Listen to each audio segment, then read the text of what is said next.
Marcos, capítulo 11, vamos ler a partir do verso 27, entrando no capítulo 12 e chegando até o verso 12 do capítulo 12.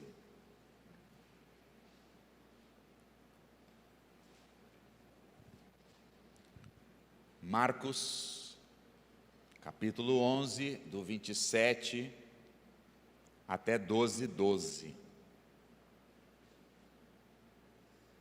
O texto de hoje pode ser dividido em duas partes.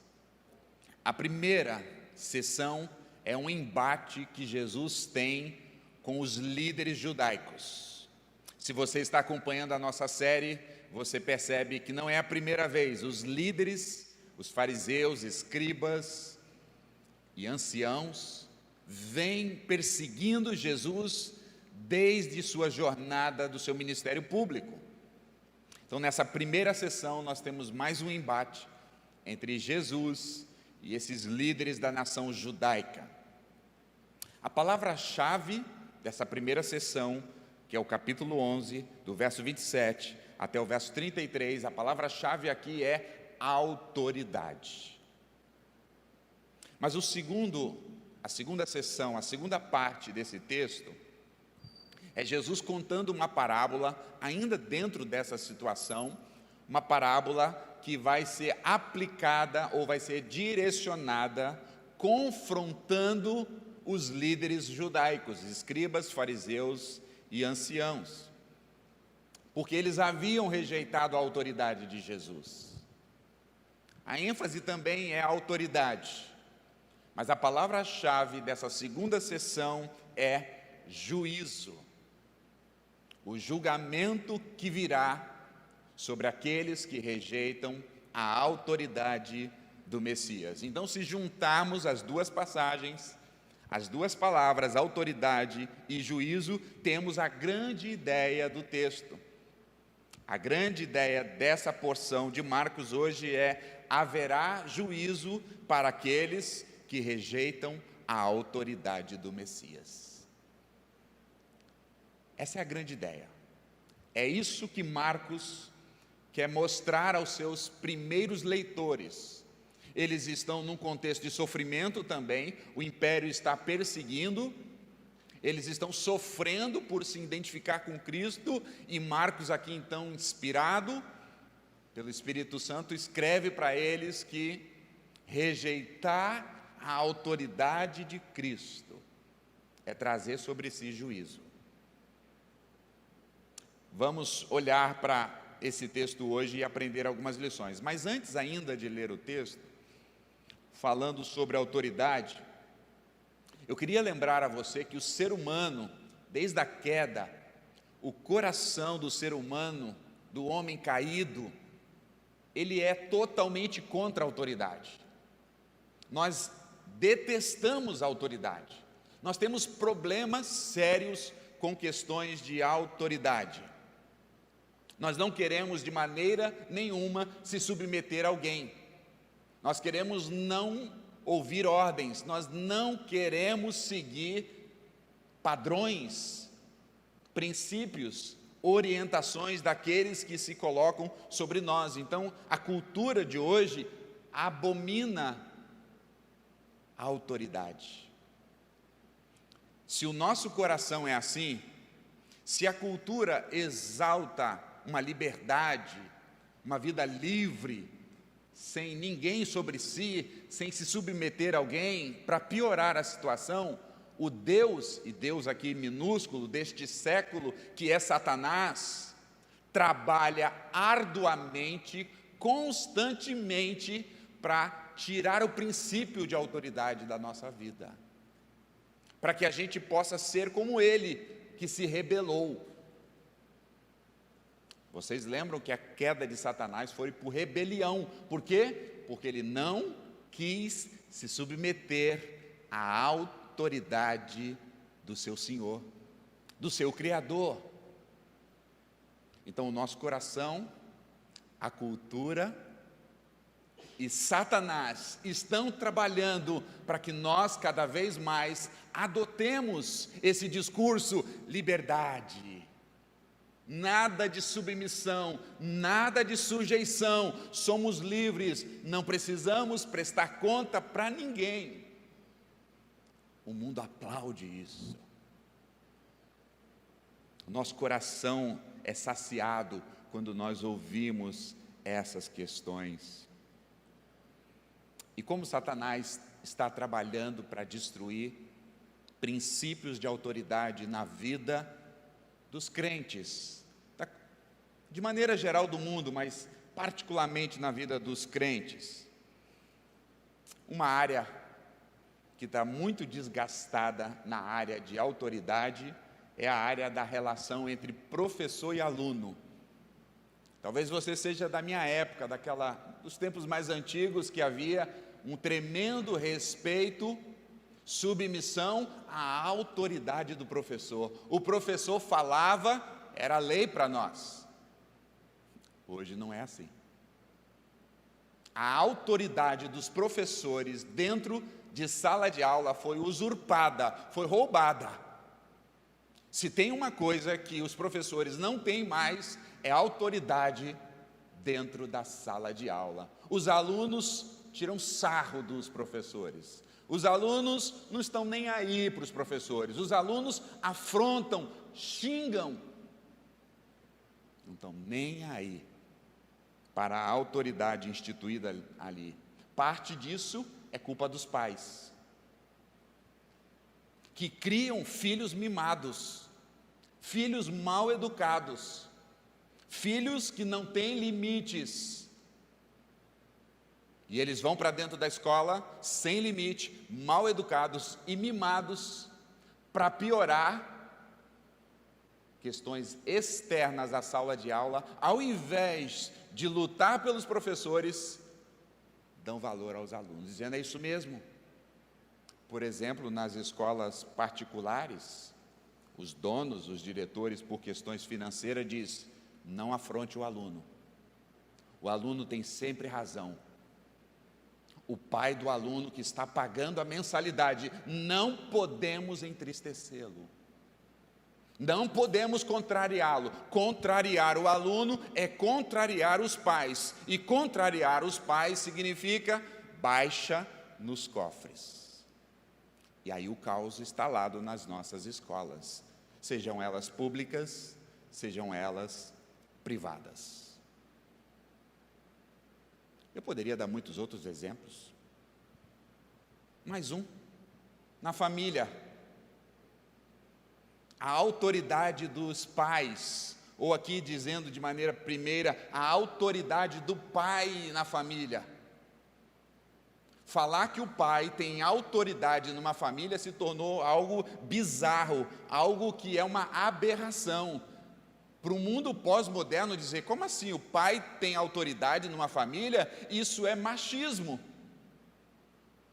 O movimento feminista trabalha e trabalha árduo para também usurpar, roubar, tirar a autoridade do pai, para empoderar a mulher, para dizendo que não há autoridade, ou quando há autoridade, os dois são autoridades. Isso é parte do movimento feminista. Falar que um pai deve ter autoridade em casa, isso arrepia as feministas e os feministas também. Somos chamados de antiquadros, preconceituosos. É óbvio que nós temos pais que, ao invés de terem autoridade dentro de casa, eles têm autoritarismo. Isso é um equívoco, a gente condena isso. Mas tirar, usurpar a autoridade do pai é ir contra as Escrituras. O próprio Deus instituiu o homem como cabeça do lar. Fala isso para você ver lá fora no mundo, que o homem é o cabeça do lar. Você pode perder algumas coisas. Você vai ser ridicularizado. Mas é o que a Bíblia fala, é o que nós ensinamos, é o que nós cremos, ou nós nos calamos, ou nos tornamos covardes. Para piorar a situação, muitos crentes abraçam essa ideologia. Muitos crentes vivem essa diabólica, mundana, carnal ideologia. Não só o pai tem tido a sua autoridade usurpada, a mãe também, os pais, na verdade. Sociólogos, não todos, alguns sociólogos e alguns psicólogos vão dizer que os pais não devem ter autoridade sobre os filhos têm que ser livres. O quanto antes você deixar os seus filhos livres, o mais correto é. Seus filhos têm que ter as suas próprias escolhas, não importa a idade dele, você não pode oprimi-lo, você não pode impor para ele, você não pode impor se ele usa azul ou se ele usa rosa. Se desde pequenininho ele quer usar rosa, você tem que deixar ele usar rosa. E aí vocês sabem que esse assunto é extremamente polêmico. Mas a decisão é sempre dos meninos e meninas. E eles já ameaçam os pais, dizendo: olha, toque em mim, disciplina-me, e eu ligo para o conselho tutelar, e você será preso. Aí nós criamos um caos na sociedade, uma anarquia de crianças, de meninos e meninas, de homens que não veem uma questão de autoridade, de hierarquia, e nós bagunçamos tudo, por isso que nós vivemos nesse caos. Não há hierarquia no casamento, cresce cada dia mais divórcio. Não há hierarquia na relação de pai e filhos, filhos batem nos pais, xingam os pais, desprezam os pais. E por aí vai. O texto de hoje é sobre a autoridade espiritual. Vou ler o texto, me acompanhe, e eu vou tirar duas aplicações desse texto para nós. Diz assim, verso 27, tá bom? Então regressaram para Jerusalém, e andando Jesus pelo templo, vieram ao seu encontro os principais sacerdotes, os escribas e anciãos, e perguntaram a Jesus: com que autoridade você faz essas coisas? Ou quem te deu autoridade para agir assim? Jesus respondeu a eles: eu vos farei uma pergunta, respondei-me, e eu vos direi com que autoridade eu faço estas coisas. A pergunta é: o batismo de João era do céu ou dos homens? Respondei-me. Eles discorriam, discutiam entre si e pensavam: se dissermos que o batismo de João é do céu, ele dirá então: por que vocês não acreditam nele? Se porém dissermos que o batismo de João é dos homens, é de temer o povo, porque todo o povo considera João como profeta. Então, esses líderes responderam a Jesus: não sabemos. E Jesus, por sua vez, então lhes disse: nem eu tampouco vos digo com que autoridade eu faço estas coisas. Agora o capítulo 12. São duas histórias conectadas. Depois, entrou Jesus, ou voltou a Jesus falar por parábolas. Um homem plantou uma vinha, cercou-a, construiu um lagar, edificou uma torre e arrendou aos lavradores e se ausentou do país. No tempo da colheita, enviou o servo aos lavradores para que recebessem os frutos da vinha. Eles, os lavradores, porém, agarraram o servo, espancaram e despacharam ele sem fruto, de mãos vazias. Verso 4, de novo, o dono da vinha enviou outro servo e eles os esbofetearam e bateram na cabeça e insultaram, humilhando. Verso 5, ainda outro lhes mandou e a este mataram. Muitos outros lhe enviou, dos quais espancaram uns e mataram outros. Restava ainda um, o filho amado do dono da vinha. E este lhes enviou por fim, dizendo: agora respeitarão ao meu filho. Mas os tais lavradores disseram entre si assim: este é o herdeiro, ora, vamos matá-lo, e a herança será toda nossa. E agarrando-o, mataram-no e jogaram ele para fora da vinha. Que fará, pois, o dono da vinha? Virá e exterminará aqueles lavradores e passará a vinha a outros. Então não lestes esta escritura? A pedra que os construtores, rejeitaram, essa veio ser a pedra angular, a pedra principal. Isto procede do Senhor e é maravilhoso aos nossos olhos. Aqueles líderes, verso 12, procuravam prender a Jesus, mas temiam o povo, porque eles compreenderam que aquela parábola proferida era contra eles. Então, desistindo, retiraram-se. Que Deus abençoe a sua palavra e fale ao nosso coração. Pois bem, o texto então dividido em duas partes. Primeira parte, capítulo 11, de 27 a 33, nós vemos então a autoridade questionada do Messias. O Messias, o servo real, tem a sua autoridade questionada. Você se lembra nos textos anteriores que Jesus havia entrado no templo, e ali no templo ele havia expulsado os comerciantes religiosos que estavam usurpando daquele lugar. Jesus derrubou as mesas dos cambistas e mercenários e acusou aqueles homens de ladrões e salteadores. E diz o texto que os líderes ali estavam vendo tudo isso, e no verso 18, olha aí comigo, volta um pouquinho, é o texto anterior, capítulo 11 ainda, mas o verso 18, depois que Jesus faz tudo isso, os principais sacerdotes e escribas ouviam estas coisas e procuravam um modo, para quê? Para tirar a vida dele. Eles planejavam algo para matar a Jesus, mas eles não podiam matar Jesus assim de qualquer maneira, afinal eles eram religiosos.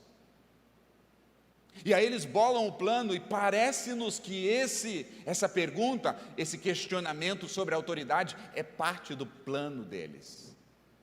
E eles chegam até Jesus e fazem então uma pergunta dizendo: responde-nos uma coisa.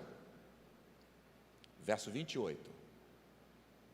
Com que autoridade você faz essas coisas? E mais, quem deu autoridade para você fazer essas coisas? Eles colocam Jesus na parede e diz: você entrou no templo, você fez o que fez, com a autoridade de quem? Quem te mandou fazer isso? Certamente eles estavam no plano, bolando que Jesus dissesse que ele tem autoridade porque ele é Deus, e que ele foi mandado pelo seu pai. E aí eles poderiam então acusar Jesus de blasfêmia e levar Jesus, como vão levá-lo mais tarde, como um blasfemador, e matarem a Jesus por um homem que blasfemava dizendo ser Deus. Mas Jesus então, sendo muito sábio, Jesus sendo muito capaz aqui, Jesus diz: eu responderei essa pergunta, mas se vocês me responderem uma outra. Era muito comum naqueles dias responder com uma outra pergunta e levar o tema, o assunto a outros níveis. E Jesus diz: tá bom, então respondam-me, o batismo de João é dos homens da terra ou é dos céus, é de Deus?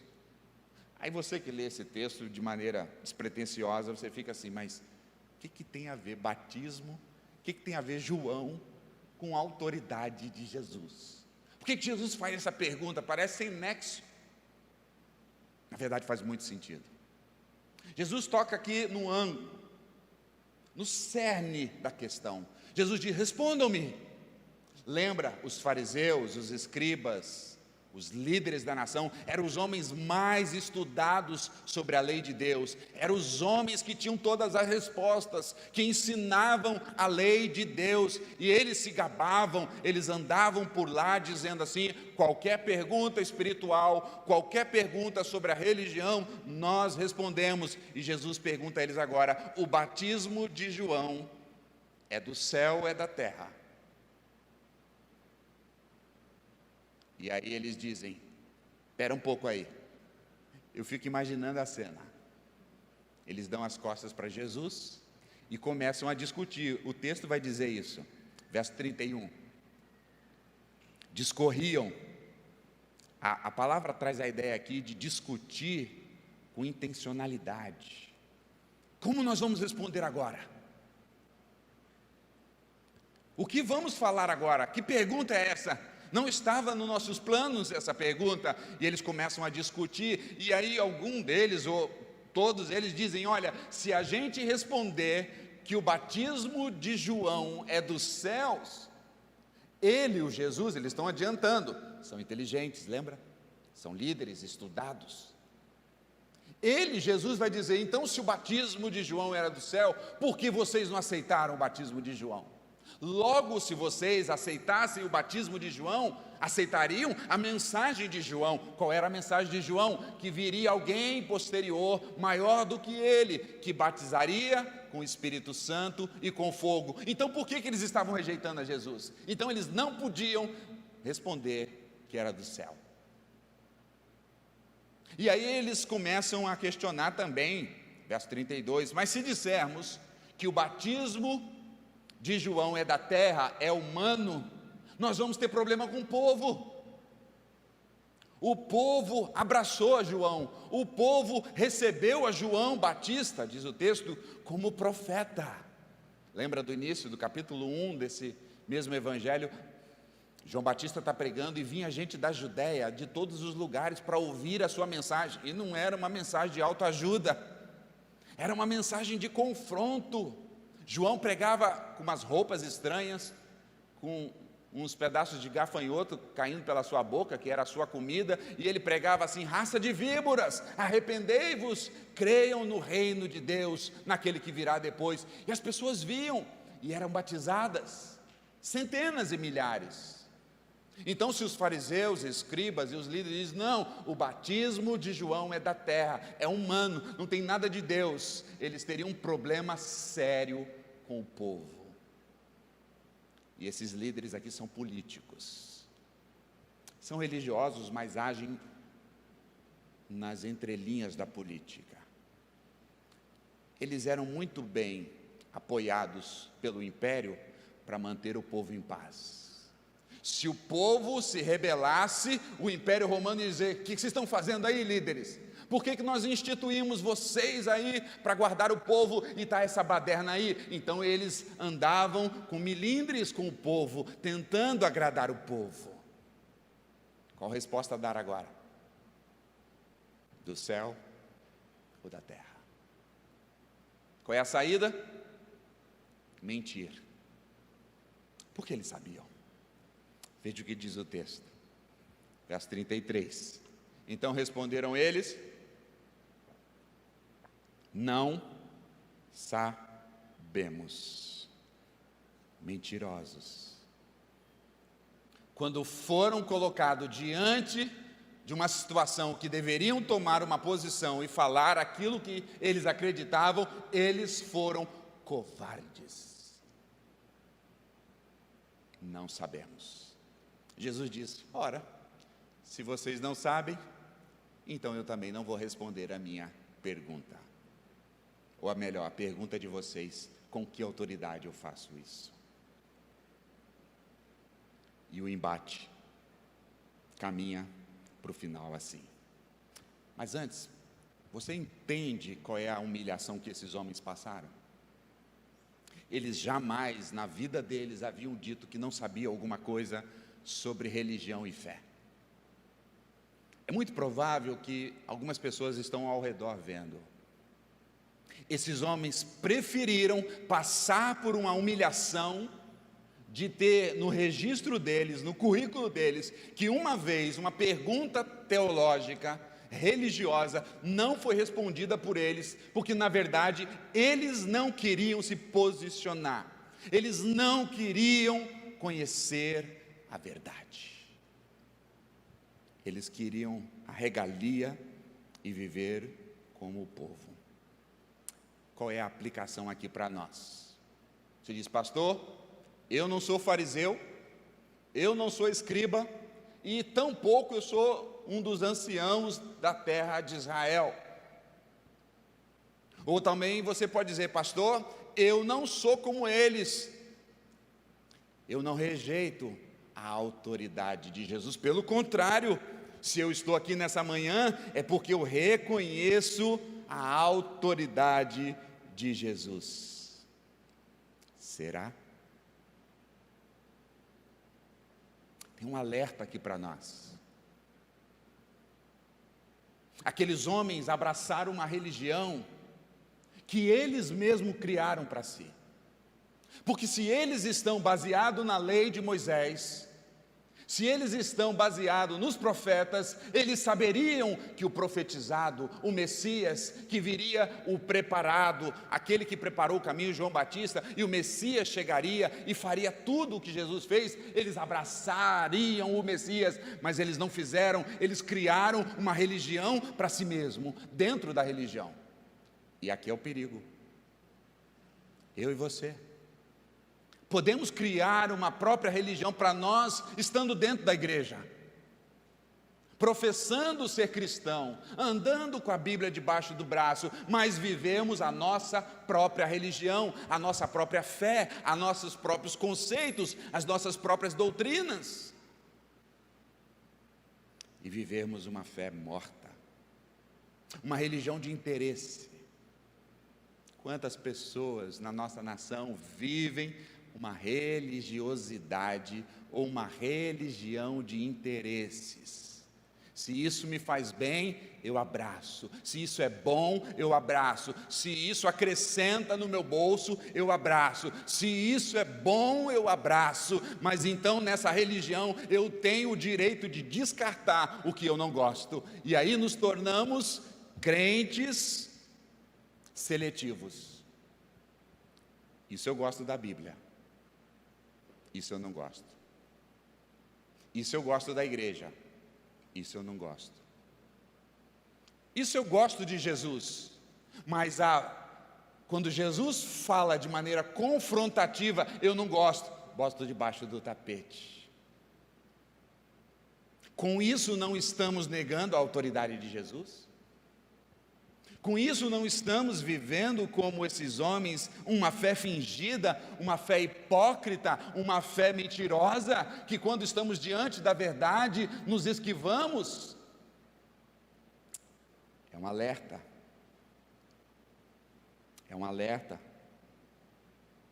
É um alerta.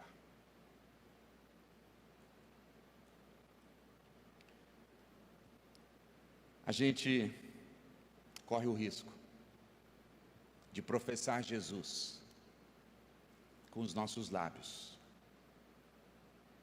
mas negar a autoridade de Jesus na nossa própria vida. Dizer que eu quero Jesus como Salvador, porque não quero ir para o inferno, mas não quero Jesus como Senhor, porque eu não quero me submeter a Ele, eu não quero me colocar debaixo das verdades da sua palavra. Eu quero os benefícios de Jesus, mas não quero segui-lo. É isso que muita gente está fazendo. E a minha pergunta para você: não é isso que você tem feito? Não é esse tipo de fé que talvez você tenha vivido? Não é esse tipo de vida, de religiosidade que você está fazendo? E a pergunta é então: o que fazer? A primeira coisa a fazer é se humilhar e pedir ajuda, sondando o seu próprio coração, dizendo: eu tenho vivido assim, eu tenho sido um crente seletivo, eu tenho vivido uma fé que cumpro algumas coisas, mas estou nem aí para outras coisas. Primeiro passo, reconhecer. Ser humilde, quebrantado. Segundo passo, abandonar isso. Abandonar o pecado. Rejeitar o pecado. O pecado deve ser cortado na raiz, porque uma vez na nossa vida o pecado no nosso coração, ele vai criando e ele vai trazendo fruto, e o fruto do pecado é a morte. O fruto do pecado é a separação com Deus. O fruto do pecado que vai criando raiz no nosso coração é um coração endurecido, uma vida de independência longe de Deus. Mas ainda o que fazer depois de confessar, abandonar? É tomar uma resolução de dizer firmemente: eu não quero esse tipo de fé na minha vida. Eu quero me submeter completamente debaixo da autoridade de Jesus, e obedecê-lo, e segui-lo, e amá-lo, e observar a sua palavra, e andar em conformidade com a sua bendita, sábia e gloriosa palavra. É isso que nós devemos fazer.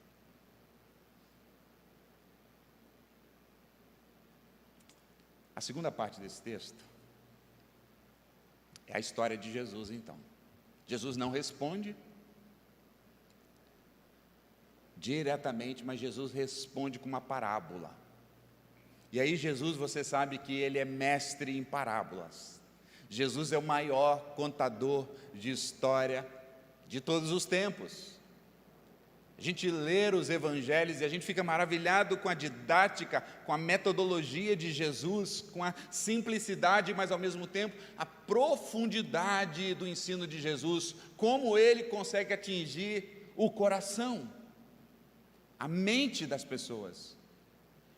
Então essa história que Jesus conta no capítulo 12, um homem que tinha uma terra, que tinha uma propriedade, plantou uma vinha e preparou tudo, fez tudo, cercou, plantou. Antes de chegar o tempo da colheita, esse homem que estava para sair do país de viagem, isso mostra para nós que um homem que tinha muitas posses contratou trabalhadores, lavradores, para cuidar da terra, e o negócio funcionava assim nos dias de Jesus. O dono da terra, então, arrendava para esses trabalhadores, e esses trabalhadores recebiam parte do fruto, e outra parte do fruto, uma sociedade, era dado de volta para o dono da terra.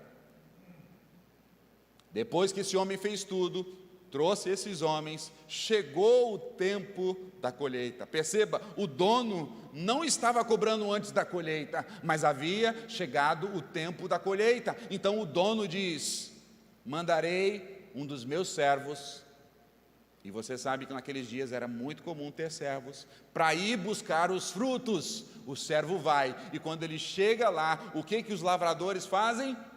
Pau nele. O servo chega lá: vim em nome do dono da vinha receber apenas o fruto da parte do meu senhor. Eles maltratam, eles batem e espancam esse servo, e esse servo volta para a casa do seu dono de mãos vazias, dizendo: olha o que fizeram comigo. O dono da terra diz: vou mandar mais outros. Olha, vocês vão até lá, os lavradores, e recebam o meu fruto. Parênteses aqui: se você fosse servo desse senhor, você iria olhando os caras todos quebrados? Mas lembre, naquela época os servos não tinham opção. E eles vão, e diz o texto que quando eles foram, verso 4, olha lá, do capítulo 12, depois de espancarem o primeiro e voltar de mãos vazias, enviou outro servo, e a esses bateram na cabeça dele e insultaram, humilharam, desprezaram esse servo, chutaram ele, e ele volta para o seu senhor de mãos vazias, sem o fruto. Chega lá, relata tudo para o seu senhor, Mas diz o verso 5 que o Senhor ainda mandou outros. Ou esse Senhor é muito clemente, muito misericordioso, ou ele é um cabeça dura. E ele manda outros servos. E o que esses lavradores fazem? Matam esses servos. Até chegar o ponto do dono da vinha dizer: agora é você, meu filho. Veja o que diz o texto. Verso 6. Agora chegou a hora de mandar quem? Meu filho. O que acrescenta no texto aí? Meu filho amado. Essa expressão apareceu, essa é a terceira vez, 2 outras vezes no Evangelho de Marcos. A primeira, quando Jesus foi batizado, veio sobre ele a voz dizendo: este é o meu filho amado. A outra voz, no Monte da Transfiguração, se lembram do texto? Uma nuvem, a glória de Deus se manifestou e a voz de Deus disse: este é Jesus, é o meu filho amado, a ele ouvi. Não ouçam a Moisés mais, não ouçam mais a Elias, porque os profetas e a lei, quando a chegada do Messias vem, ficam para lado. E de novo Jesus está dizendo: o dono da vinha mandou agora o filho amado. E o que fizeram com o filho amado esses homens então, dizendo: agora vem o dono. Porque essa era a ideia. O filho do dono era o dono. Hoje não mais, viu? Os filhos hoje não tem nada que querer pegar as coisas do pai. Não acha que você é dono. Não é dono do meu carro, não é dono da minha casa. Brincadeira. Nós pais trabalhamos para deixar tudo para eles, né? Não mudou muita coisa. Mas volta aqui, o dono, o filho do dono. E quando eles viram e avistaram o filho do dono, o que eles planejaram? Vamos matá-lo, porque se a gente matar o filho do dono, a herança será toda nossa. Nós vamos ficar com a nossa parte dos frutos e a parte do filho do dono, o herdeiro. E foi isso que eles fizeram, diz o texto, quando chegou, verso 8, arrancando, mataram e atiraram ele de maneira humilhante. A terra era dele, o pai era dele, o fruto, a herança era dele, e esses lavradores o pegaram, o mataram e lançaram fora da terra. Foi exatamente isso que aconteceu com Jesus. Jesus foi sepultado fora de Jerusalém.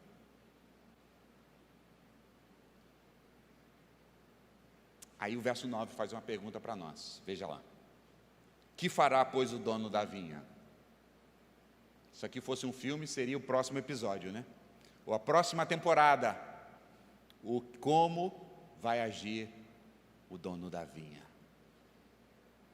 Diz que o dono da vinha, então disse, verso 9, virá e, o que diz aí, gente? Destruirá, ou exterminará, ou matará os lavradores. Palavra dura, não é verdade? Deixa eu explicar melhor essa história para vocês. Primeiro, é simples, acho que vocês já entenderam, né? Quem é o dono da vinha da história? O próprio Deus. João, capítulo 15, verso 1, diz Jesus: eu sou a videira verdadeira e o meu pai é o agricultor. O dono da vinha é Deus, que preparou tudo, que fez tudo. O fruto é para Ele, tudo é para Ele. Quem são os lavradores? Os trabalhadores? Esses líderes aqui, que Deus havia colocado, que Deus havia permitido eles estarem ali para cuidar do reino de Deus, para cuidar da religião de Deus, para cuidar do povo de Deus. E o que eles estavam fazendo? Indo contra o dono da vinha, indo contra o herdeiro da vinha. Por isso que no finalzinho, vai no final, verso 12, procuravam prender a Jesus, mas não fizeram porque temiam o povo, mas eles compreenderam que aquela parábola proferida era contra eles. Eles falaram, esse Jesus contou essa história para nos atingir, e foi, porque Jesus não respondeu à autoridade no primeiro momento. Responde aqui.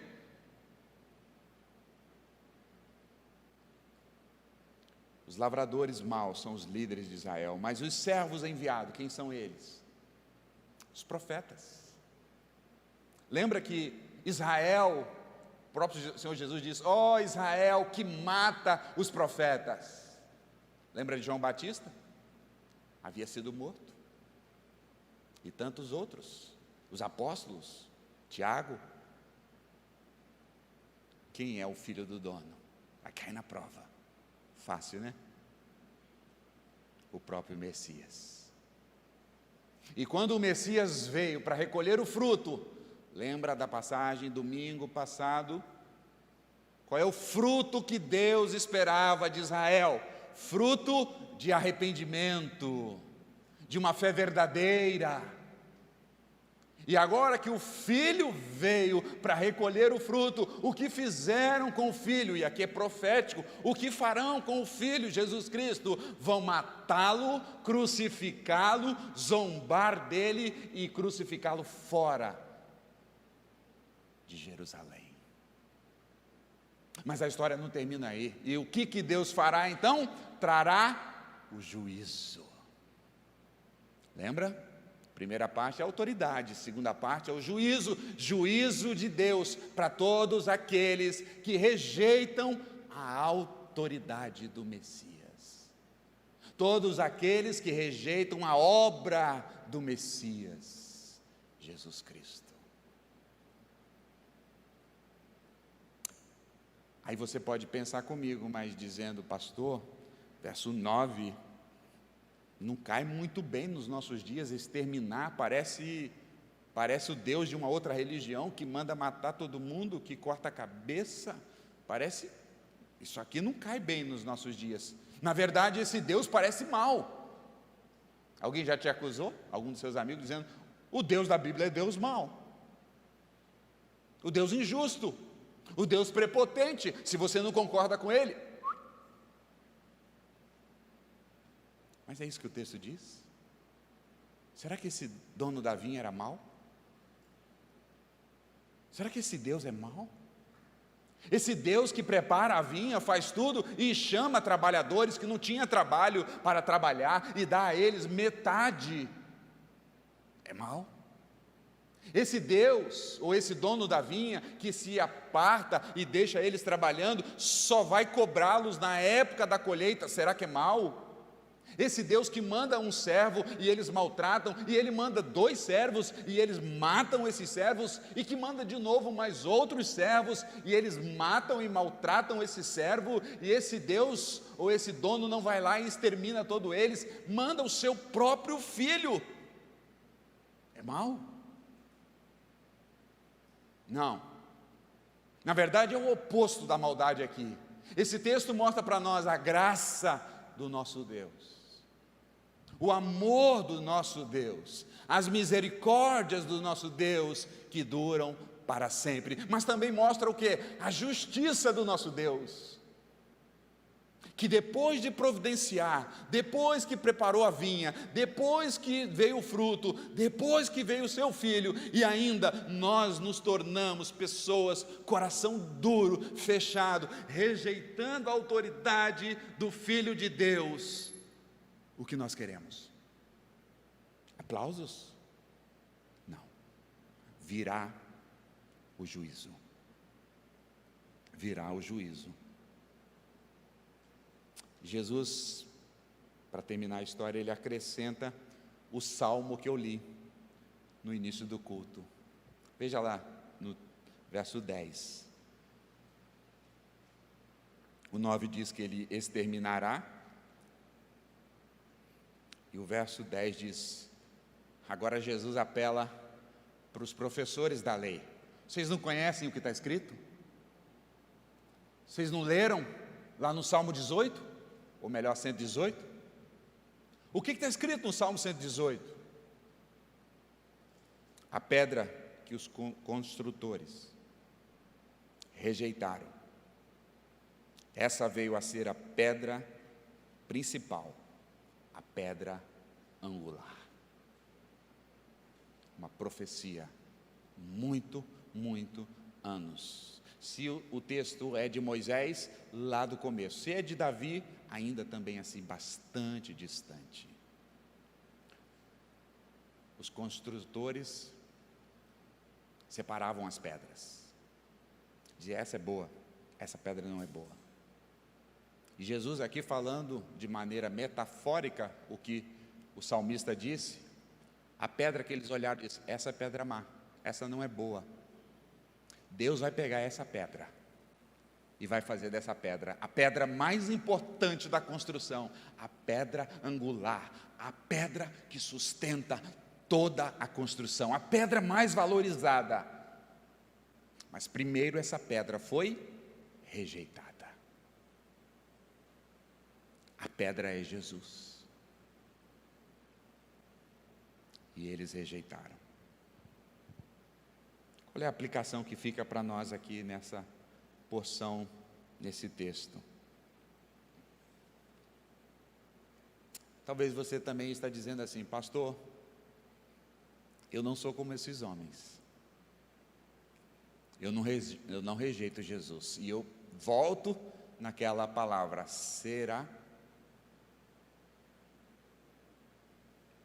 Talvez eu possa concordar com você, que você não é como aqueles líderes que rejeitam Jesus com as palavras, porque eles rejeitaram com o coração, com as palavras e com as ações.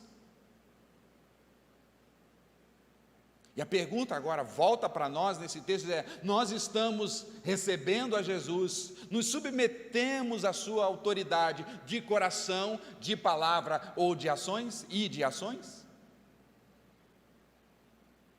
O que nós temos visto é muitos crentes que dizem que o receberam de coração, receberam com palavras, mas as suas ações são completamente opostas a ser um discípulo de Jesus. Ele diz com o coração que ele se submete a Jesus. Fez isso, inclusive, no batismo, na ceia, se tornando um membro da igreja. E se alguém pergunta para ele, ele diz, não, eu estou com Jesus. Eu e Jesus, eu canto, pastor. O senhor não vê, mas eu canto no meu carro. Tem música lá, tem um pendrive, tem o sertanejo, tem um monte de coisa, mas tem também o gospel. Eu escuto música de Jesus. Eu falo de Jesus. Eu até oro, pastor. É claro, é mais na hora do almoço. E às vezes quando o negócio está ruim lá no trabalho, ou em casa, na escola, eu oro também. Me ajuda, Jesus! Palavras. Mas e as suas atitudes? As suas atitudes talvez não estão desonrando Jesus. Os seus pecados talvez não estão crucificando Jesus. A sua vida longe de Deus, nem aí para Deus, nem aí para o Evangelho, nem aí para a igreja, não mostra que você é um daqueles que fala com o coração, fala com a boca, mas as suas atitudes, você nega a autoridade de Jesus. Isso é para nós, irmãos, isso aqui não é para eles, já ficou, eles rejeitaram. Isso aqui é para nós podemos cair nesse erro.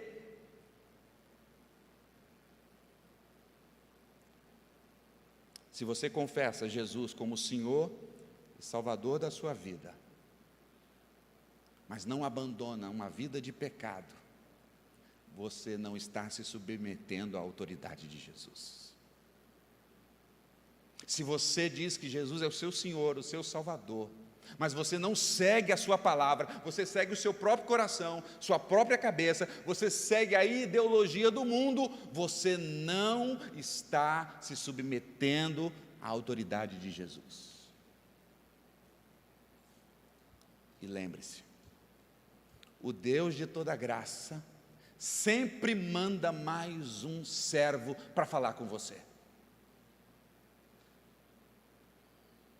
Eu sou um deles hoje. E você que vai fazer? Descer o pau? Fechar os teus ouvidos? Fechar os teus olhos? Argumentar no seu próprio coração desculpas? Se esquivar? É agir como os lavradores. Mas eu quero te lembrar que o Senhor manda servos, manda servos, manda servos.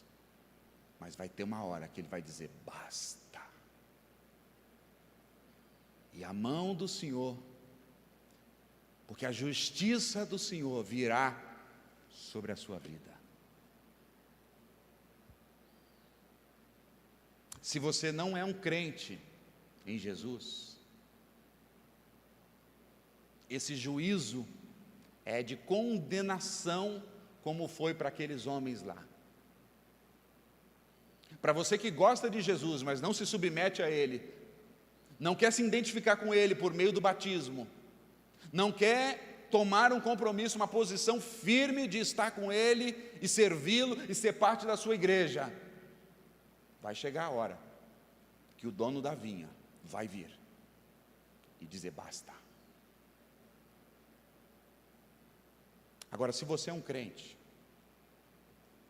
se você é um crente no Senhor Jesus, se você tem um relacionamento com Deus por meio de Jesus, se você teve seu coração transformado pela palavra de Deus e o Espírito Santo habita no seu coração, na sua vida, ainda diante dos seus pecados, você se entristece, você se quebranta, você luta, você rejeita e você está caminhando, tem percalços nessa caminhada,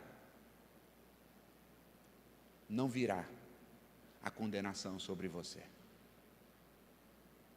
porque o sangue de Cristo está sobre você. Todavia, virá a disciplina do Senhor sobre você. Hebreus capítulo 12, não precisa abrir, mas escute que eu vou ler e eu vou terminar com esse texto. Hebreus 12, 6 diz assim: o Senhor disciplina, corrige a quem ama, castiga e açoita somente aos filhos. Nenhuma disciplina, verso 11, parece ser motivo de alegria quando ela acontece, mas o fruto dela é fruto de paz e justiça. É necessário a disciplina para corrigir, para trazer, se é filho.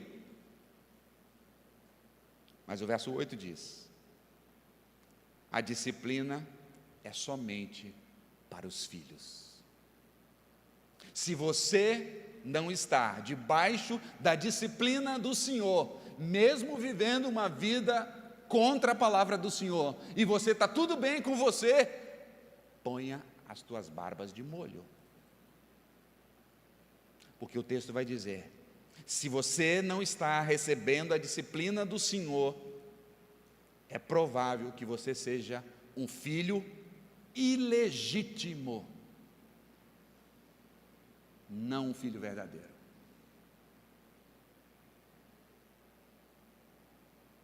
Se eu estou rejeitando a autoridade do Messias, mas eu sou de Jesus, o Messias vai me disciplinar, vai me trazer de volta.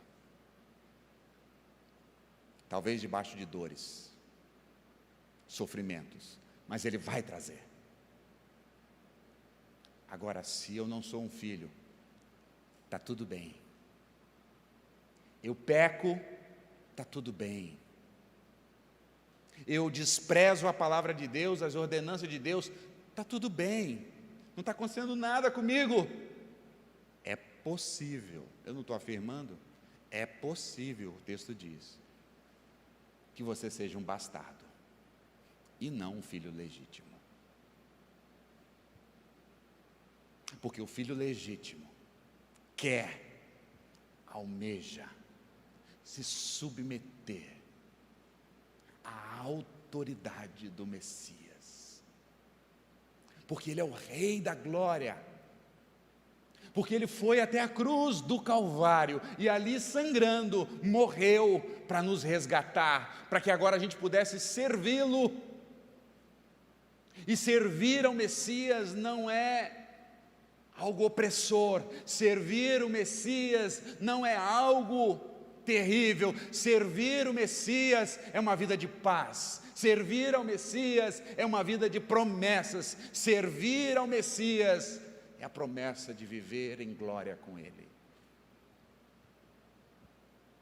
Nessa manhã está diante de você, abraçá-lo ou rejeitá-lo. Se você é filho, se submeta. Se você é filha, se submeta. Se você é filho e filha de Deus, se submeta a todas as autoridades que o Messias instituiu. Jogue fora todas essas ideologias carnais, culturais, diabólicas. Se submeta. Essa é a identidade de um servo.